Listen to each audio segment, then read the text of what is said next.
മലപ്പുറം ജില്ലയിൽ ഒരു മാസം ഒരു തുള്ളി വെള്ളം ഒരാൾക്ക് ലഭിക്കില്ല. എന്തൊരു ഫാസിസ്റ്റ് സമീപനമാണിത്. നാം വ്രതം എടുക്കുന്നു, നമ്മൾ കുടിക്കുന്നില്ല.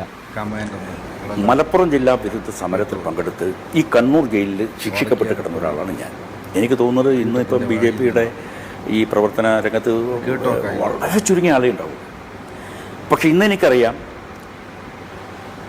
ഇത്രയും സ്നേഹിച്ച ചങ്ക് പറിച്ചു കൊടുക്കാൻ കഴിയുന്ന ആളുകൾ മലപ്പുറം ജില്ലയിലാണ്. ഇത് എനിക്ക് അനുഭവമുള്ളതാണ്. ഇത് നമ്മളെന്തെങ്കിലും ഒരു കെട്ടിച്ചമച്ച് പറയേണ്ട കാര്യമില്ല.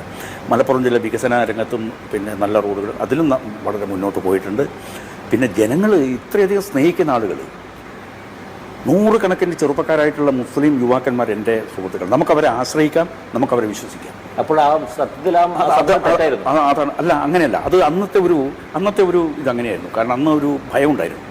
ആ ജില്ല ഇങ്ങനെ ഒരു വന്നു കഴിഞ്ഞാൽ കാരണം അന്ന് അതിന് ഇടയാക്കുന്ന ചില സംഭവങ്ങളുണ്ടായിരുന്നു. ഈ നോമ്പ് കാലത്തൊക്കെ ചില തിയേറ്ററുകളൊക്കെ കത്തിച്ച സംഭവം ഒന്നുണ്ടായി ആ ഒരു കാലത്തുണ്ടായിരുന്നു. അത് ആ ഒരു കാലം അങ്ങനെയാണ്. ആ കാലം കഴിഞ്ഞു. പക്ഷേ ഇന്ന് നമ്മുടെ ജീവിത യാഥാർത്ഥ്യം നമ്മുടെ മുമ്പിലുണ്ട്. ഇത്തരത്തിലുള്ള ആളുകളെ ഒക്കെ നമ്മൾ സംശയത്തോടുകൂടി നോക്കേണ്ട കാര്യം എന്താ? ഇപ്പം നമ്മൾ അയൽവാസികൾ അങ്ങോട്ട്, ഇത് ഉത്തരേന്ത്യയല്ല, തൊട്ടടുത്ത് മുസ്ലിം ഇപ്പുറത്ത് ക്രിസ്ത്യാനി, നമ്മളിങ്ങനെ ഒരുമിച്ച് നിൽക്കുകയാണ്. പെരുന്നാൾ വരുമ്പോഴും ഓണം വരുമ്പോഴും പിന്നെ ക്രിസ്മസ് വരുമ്പോഴും ഒക്കെ ഭക്ഷണ സാധനങ്ങളൊക്കെ അങ്ങോട്ടും ഇങ്ങോട്ടും കൈമാറുകയും സ്നേഹിക്കുകയും ചെയ്യുന്ന ഒരു സമൂഹം